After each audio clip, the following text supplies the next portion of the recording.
Les gars, Christensen est enfin de retour, il a reçu le feu vert médical. Attendez, bougez pas, je vous explique. Officiel, Christensen reçoit l'accord médical des médecins. Il sera enfin dans le groupe pour le match ce week-end contre Osasuna. Il ne reste plus que Bernal et Ter Stegen à l'infirmerie. L'effectif est quasiment au complet pour Flick. Est-ce que vous vous rendez compte, les gars, du boulot, du staff? Est-ce que vous vous rendez juste compte? Dites-vous qu'à ce stade de la saison, les gars, on a 0 blessé, sans compter Ter Stegen et Bernal qui, eux, sont out toute la saison, on le savait déjà. Mais sinon, tout le monde est là. Rendez-vous compte du boulot du staff?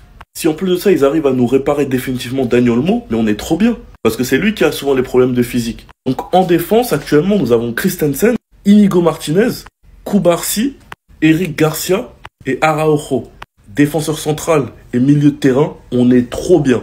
Le banc est vraiment hyper large avec des joueurs de qualité. Et franchement les gars, Christensen a son mot à dire pour basculer la hiérarchie et éviter un départ cet été. Il a gros à jouer, j'espère que Flick va compter sur lui car c'est un défenseur archi sous-coté.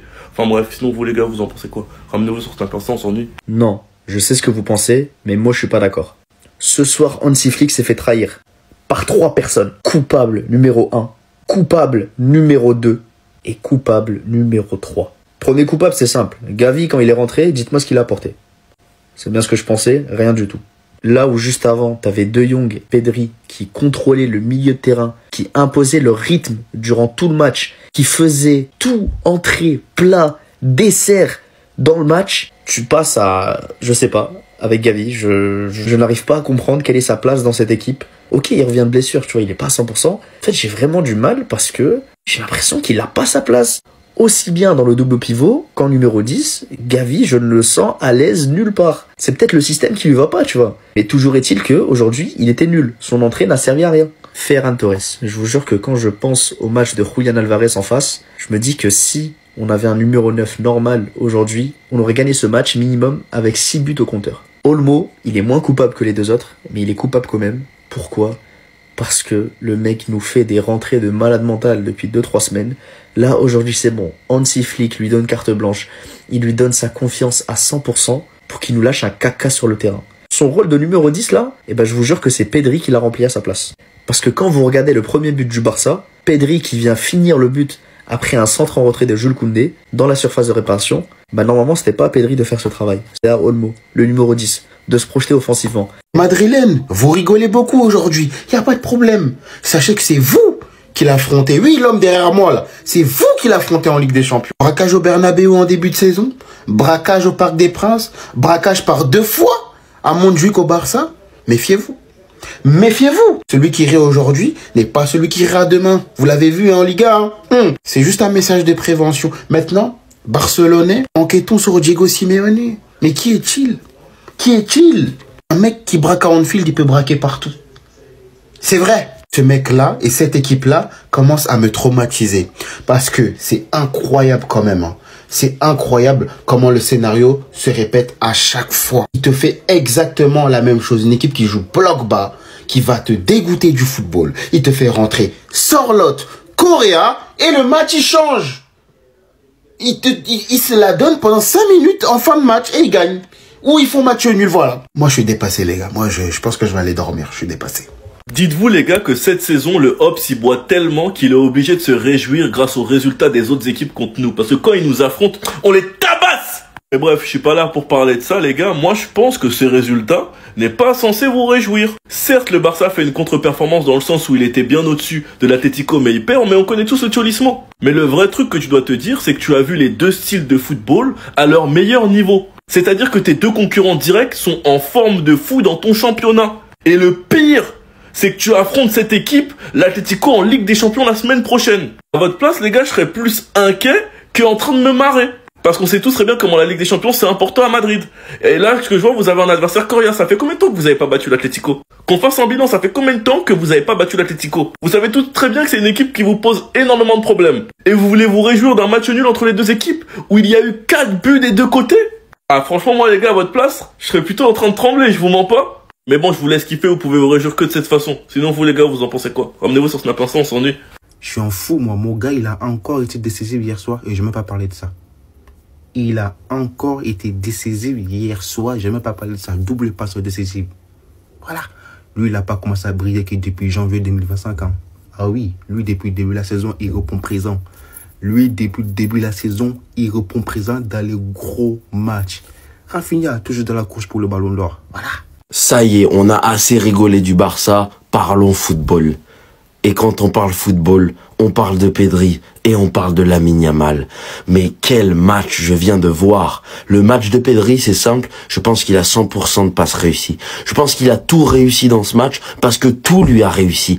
Il a été exceptionnel du début à la fin, comme son compatriote, son ami, son frère, son coéquipier. Lamine Yamal qui a été percutant. Ravi Galan, il va se souvenir du match. Il va mal dormir ce soir malgré le match nul parce qu'il s'est fait taffer. Le carton jaune en début de première n'a pas aidé, mais il s'est fait manger pendant tout un match. Lamine Yamal a été fantastique. Lamine Yamal a fait du Yamal, du génie. Un génie, encore une fois, à côté d'un autre génie, Pedri. Putain, mais quel football exceptionnel ils nous ont proposé ce soir. Oh les gars, je vous jure, n'importe quel fan de football ne peut pas s'empêcher d'être émerveillé par ce qu'il vient de voir. Je viens de voir du football magique, du football splendide, du football spectaculaire, du football comme je l'aime, des joueurs comme je les aime, des joueurs qui font qu'on les aime et que tout le monde doit les aimer. Le coach du FC Barcelone, Hansi Flick, très confiant avant le match retour contre l'Atlético Madrid. Hier, il y a eu 4 partout. Mais il a dit, le match retour, je crois que nous avons une chance de gagner. Nous nous battrons et nous n'abandonnerons jamais. À noter, les gars, que le match retour, c'est pas maintenant, les gars. Ça sera dans 35 jours. C'est début avril. Cette rencontre qui sera du côté du Wanda Metropolitano. Et concernant ce match, le Barça perdait quand même 2-0 au bout de 6 minutes de jeu. Il y a des journalistes en gros qui disent les anciennes équipes de Barcelone auraient été complètement mortes après avoir encaissé 2 buts dans les 7 premières minutes de la partie. C'est vrai, peut-être sous Xavi, les gars, le Barça aurait peut-être perdu 5-0 la rencontre. Mais avec Hansi Flick, c'est pas la même, ils ont pas la même mentalité les joueurs. Ils ont su revenir dans le match, malgré qu'ils ont craqué en fin de rencontre en prenant 2 nouveaux buts. Et on va parler de ce joueur, c'est vraiment la bête noire du FC Barcelone, c'est Alexander Sørloth. Il a été de nouveau buteur contre le Barça. Il a déjà marqué contre le Barça le 21 décembre dernier en Liga, lors de la défaite 2-1 à la 96e. Et hier, il a égalisé à la 93e minute de jeu. Et ce joueur, les gars, lors des 5 derniers matchs contre le Barça, il a marqué 5 buts et délivré 3 passes D avec l'Atlético et son ancien club de Villarreal. Et on finit aujourd'hui en parlant d'Araujo. C'est qu'Araujo, on ne le voit plus du tout jouer, les gars. Regardez, lors des derniers matchs, il a joué seulement 67 minutes sur ses 6 derniers matchs. Donc hier, il n'a pas joué. Las Palmas, 0 minutes. Rayo Vallecano, 0 minutes. Il avait joué 22 minutes contre Séville, 0 contre Valence. Donc voilà, c'est très compliqué actuellement la situation d'Araujo. Parce que la charnière titulaire actuellement, c'est bien sûr Inigo Martinez avec Pau Cubarsí.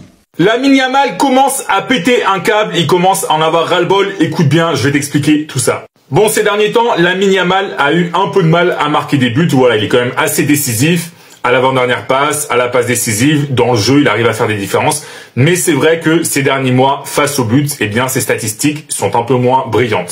Et forcément, dans les médias espagnols, eh bien, ça en parle beaucoup. Et ça plaît pas du tout à Lamine Yamal. Voilà, je vous mets l'article de Foot Mercato qui reprend notamment la presse espagnole et qui nous explique que Lamine Yamal commence à en avoir vraiment marre des critiques des médias espagnols. La pépite du Barça trouve que beaucoup de ces critiques sont injustes. Voilà, que certes, il marque un petit peu moins en ce moment, mais qu'il est toujours bon dans le jeu et il a un peu de mal à accepter tous ces propos qui sont parfois assez durs envers lui. Et Lamine Yamal, c'est quelqu'un qui regarde beaucoup les médias et les réseaux sociaux pour voir ce qu'on dit de lui, voilà, ce que les gens pensent de ses prestations. Il regarde ce qui se dit dans la presse, il regarde les émissions télé.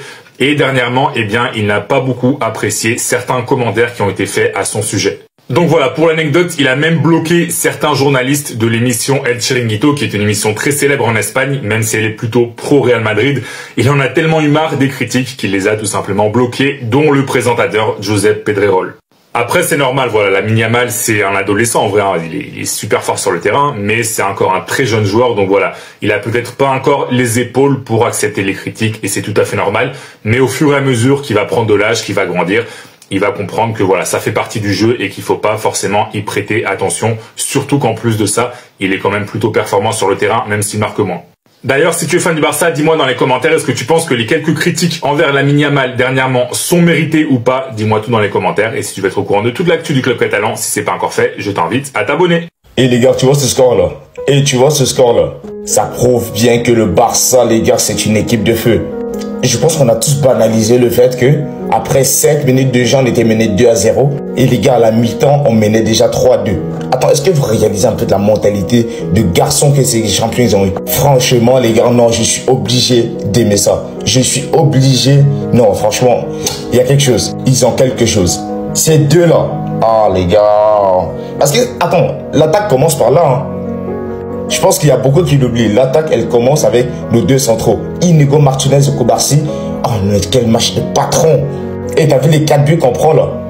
Ils sont... Et sur aucun des buts, ils sont responsables. Ce mec-là qui devient le plus jeune défenseur de l'histoire du Barça a marqué un but. Il a 18 ans, frère. C'est une dinguerie.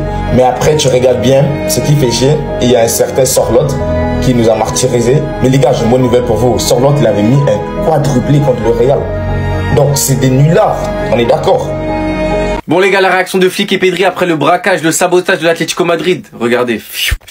Pedri, cela nous est déjà arrivé en Liga et ce sont des choses que nous devons améliorer. Je pense que les 2 matchs contre l'Atlético ont été bons. Je garde la façon dont l'équipe a réagi au 0-2. Nous devons analyser ce que nous avons fait de mal pour y remédier pour passer le prochain tour. Flick dit que je suis comme un capitaine. C'est ce que Flick me dit mais ça ne m'intéresse pas. Je me soucie seulement de la victoire de l'équipe. Nous allons tout donner au Metropolitano quand nous sommes bons. Nous sommes une équipe difficile à battre. Même réaction du côté d'Hansi Flick. Je suis déçu. Nous avons bien joué. Ils ont une grande équipe en attaque et aussi en défense. Je m'en tiens à tout ce qui est positif. Aujourd'hui, nous avons marqué 4 buts contre eux. C'est pourquoi je suis satisfait. Mais à la fin, nous devons parler des buts que nous avons encaissés. Ils étaient très faciles. La façon dont nous sommes revenus, la façon dont nous avons joué au football, la façon dont nous avons dominé à un moment donné, c'était vraiment génial. Et c'est vrai les gars, la réaction de Flick et Pedri, elle est très juste, elle est très lucide. Mais malheureusement, on se sabote tout seul. Frenkie de Jong, nous sommes ennuyés par la façon dont le match s'est terminé parce que quand vous menez 4-2 à 10 minutes de la fin et qu'ils égalisent, c'est très énervant. Et c'est le même constat pour Koubarsi, nous sommes en colère, nous devons aller au stade de l'Atlético et tout donner pour rendre les supporters heureux. C'est vraiment dommage de se compliquer la tâche les gars parce que normalement la qualification elle est assurée ce soir. Mais maintenant va falloir aller chez eux et les braquer comme ils nous ont braqués. Dites-moi ce que vous en pensez en commentaire les gars, n'hésitez pas à vous abonner, vous êtes des bons, nous on avance.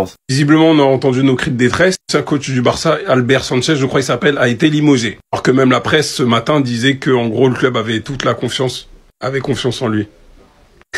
Bref, quoi, faut pas forcément croire la presse, hein, comme quoi. Bref, donc Sergi Mila est le nouvel entraîneur du Barça Athlétique. Il a notamment entraîné Gavi d'ailleurs. Il a plus de 20 ans, 20 saisons, d'accord, dans les jeunes du club, dans toutes les catégories de jeunes.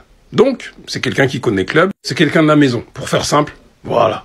Quelqu'un de confiant. Après, Albert Sanchez, je sais pas d'où il vient. J'ai pas envie de faire de recherche sur lui parce que ça a pas marché. Parce que quand tu vois que Rafael Marquez a fait un excellent travail, parce que c'était pas prévu, je pense pas, hein, l'année dernière. Venir jouer les troubles fêtes là, avec des équipes qui ont des darons dans leur équipe. T'arrives, tu joues les playoffs, et puis tu te fais éliminer, je crois, en demi-finale, si je dis plus de bêtises. Bref, à une marche, quoi. Je sais plus si c'est finale ou demi-finale, mais je crois que c'est demi-finale. En tout cas, je pense que c'est même lui qui l'entraîne, je suis pas sûr. Mais en tout cas, je pense que comme il gère aussi les U19 et qu'il y a certains joueurs de l'effectif qui jouent la Youth League, comme Tony Hernandez et Cochan, etc., bah, ils ont leur confrontation contre Aston Villa dans quelques jours. Ligue des Champions. Donc on va leur espérer une qualification en 8e de finale et éviter une relégation en D4, ce qui serait catastrophique. Catastrophique. Les gars, il y a des nouvelles règles qui vont arriver dans le football et autant vous dire que ça peut changer à tout jamais le sport, qui sera plus jamais le même si jamais elles sont mises en place. La première, c'est le hors-jeu à la façon Wenger, c'est-à-dire que pour être hors-jeu, c'est pas juste un petit orteil, il est hors-jeu, allez hop là, but annulé. Non, là, il faut pour être hors-jeu que le joueur soit intégralement derrière la ligne du dernier défenseur. C'est-à-dire que là, un joueur à l'inverse, il peut être en jeu d'une chaussure. C'est-à-dire que si t'as un Kylian Mbappé qui a une chaussure, un talon, les gars, il a le mollet en jeu, c'est but. Alors autant vous dire que c'est la mort de toutes les lignes hautes dans le football. Parce que quand tu vas jouer face à des attaques comme celle du Real, avec Mbappé, Vinicius, Rodrigo, qui sont des joueurs extrêmement rapides, qui sont des joueurs qui prennent parfaitement la profondeur, aucune équipe sur Terre ne pourra les contrer dans la profondeur. Aucun défenseur ne sera suffisamment rapide pour rattraper un Kylian Mbappé qui fonce au but. Ou un Barcola, ou un Ousmane Dembélé, ou un Luis Diaz, ou un Salah. Les gars, ils auront une telle avance que ce sera ingérable. Donc forcément, on pense notamment à une équipe comme le Barça cette année qui joue le hors-jeu au maximum, ce sera plus possible ça. Donc ça voudrait dire qu'on aurait potentiellement beaucoup plus de blocs bas aussi. Donc aussi potentiellement moins de spectacles. Moi perso, j'avoue que ça me fait un peu yèche de jouer comme ça. Mais bon, après chacun se fera son avis. Oui, il y aura plus de buts, mais ça peut aussi tourner au n'importe quoi et totalement avantager les joueurs qui, appelez les équipes qui tapent devant. Allez, cours, t'es plus rapide et on va au but. La deuxième chose, ça c'est plutôt une bonne chose, c'est les annonces micro des arbitres. C'est-à-dire, tu as une décision à la VAR, l'arbitre annonce qu'est-ce qu'il fait à tout le stade, comme c'est fait notamment en rugby, et ça c'est une très bonne chose. Voilà, pour la compréhension du jeu, pour la compréhension des décisions, c'est très bien, et ça, clairement, on signe. Ensuite, on a le système Challenger, les gars. Alors ça, c'est quoi? Chaque entraîneur pourra utiliser un nombre limité de recours à la VAR durant le match sur une action qui juge litigieuse. Donc ça, c'est quand même un petit peu dans certains sports ou certains sports US où tu as des arbitres qui peuvent demander à ce que soit revu des actions, ou comme au tennis où le joueur il peut demander à ce que soit revu une balle, etc. qui voit faute. Bon, ben là, c'est la même chose. C'est-à-dire que le coach, il est là, il dit non, là, pour moi, il y avait penalty. Il demande à l'arbitre d'aller voir la VAR obligatoirement. Alors c'est pareil, ça changerait aussi potentiellement quelques trucs. Alors bien ou mal pour l'instant on ne sait pas, faudrait que ce soit mis en place et qu'on voit sur plusieurs mois si c'est vraiment une bonne chose. Ça dépendrait aussi du nombre d'interventions potentielles. Si tu en as une, ok, si tu en as plus d'une, ça va vite devenir calvaire. Voilà, très clairement ça va vite devenir un calvaire et l'arbitre il va passer son temps à répondre aux demandes de chacun des coachs pour aller voir 50 fois la VAR dans le match. Donc ça veut dire aussi le jeu totalement coupé très souvent, etc. Donc sur le papier pourquoi pas, mais ça peut aussi partir vite en couille. Et puis la dernière, c'est la possibilité de stopper le chronomètre pour l'arbitre. Bon, ça clairement, c'est histoire de jouer un maximum, c'est-à-dire tu as un blessé qui dure un petit moment, l'arbitre il coupe le timing, comme ça on économise le temps. Bon, en soi, ça pose pas vraiment de problème, ça oui, il n'y a pas de souci. Dis-moi toi ce que tu penses de toutes ces nouvelles règles potentielles et lesquelles tu aimerais voir être mises en vigueur et lesquelles clairement tu dis non, pas avec moi les gars.